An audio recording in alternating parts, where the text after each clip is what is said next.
नमस्कार. Meet the knee एक्सपर्टच्या या नवीन भागामध्ये मी तुम्हा सर्वांचं स्वागत करतो. नेहमीप्रमाणे आजही डॉक्टर पराग संचेत यांनी त्यांचा मौल्यवान वेळ आपल्याला दिला आहे, त्याच्याबद्दल थँक्यू सो मच सर. आजचा जो प्रश्न आहे तो आपल्या सगळ्यांनाच खूप भेडसावणारा आहे की जसं जसं वय वाढत जाईल तसं माझ्या गुडघ्यांमध्ये माझ्या सांध्यांमध्ये दुखणं चालू होणार आहे का.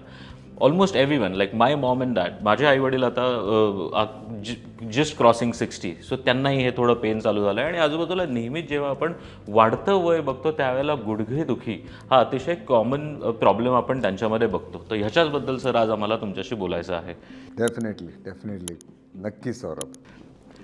सर, का वाढतं वय आणि गुडघेदुखी एवढा संबंध का आहे? का वाढत्या वयामध्ये गुडघेदुखी होते? हो, हा खूप एक चांगला प्रश्न आहे. आणि 50 नंतर, 55 नंतर, 60 वयानंतर खास करून काही प्रमाणात गुडघेदुखी किंवा कंबरदुखी हे प्रत्येकाला होणारच आहे. प्रत्येकालाच होणार आहे हे might be an over statement, पण बहुतेक लोकांना गुडघेदुखी किंवा कंबरदुखी ही कधी ना कधी होतेच. वेरिंग प्रोपोर्शनमध्ये, काही लोकांना कमी, काही लोकांना जास्त, काही लोकांचे गुडघे कमी दुखतात, काही जास्त दुखतात. तर ह्याचं कारण काय? ह्याचं कारण असं आहे की जे बॉडीमध्ये कार्टिलेज असतं, ज्याला आपण मराठीत आवरण म्हणतो, ते कार्टिलेजचं वेअर अँड टेअर म्हणजे डिजनरेशन होतं. कारण त्याच्यात काही घटक असतात, काही सेल्स असतात. जेव्हा यंग असतो आपण, आपलं वय कमी असतं, तेव्हा त्याच्यात जे कार्टिलेजमध्ये जे सेल्स असतात त्याला कॉन्ड्रोसाइट्स म्हणतात, ते जास्त प्रमाणात असतात.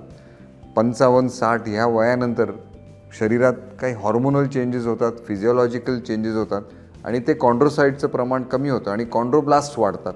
आणि त्यामुळे ते कॉन्ड्रोब्लास्ट त्या गुडघ्याच्या आवरणाला डॅमेज करतात. आणि त्यामुळे हे वेअर अँड टेअर हे सगळ्यांमध्येच होतं.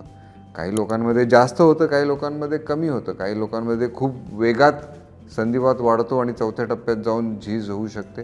काही लोकांमध्ये ते कमी प्रमाणात होऊन कमी गुडघा दुखू शकतो.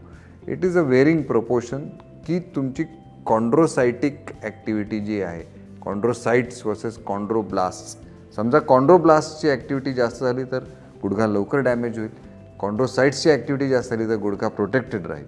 सो 50, 55, 60 नंतर फिजिओलॉजिकल चेंजेस होतात, हॉर्मोनल चेंजेस होतात आणि त्याच्यामुळे गुडघेदुखी किंवा कंबरदुखी हे होऊ शकते.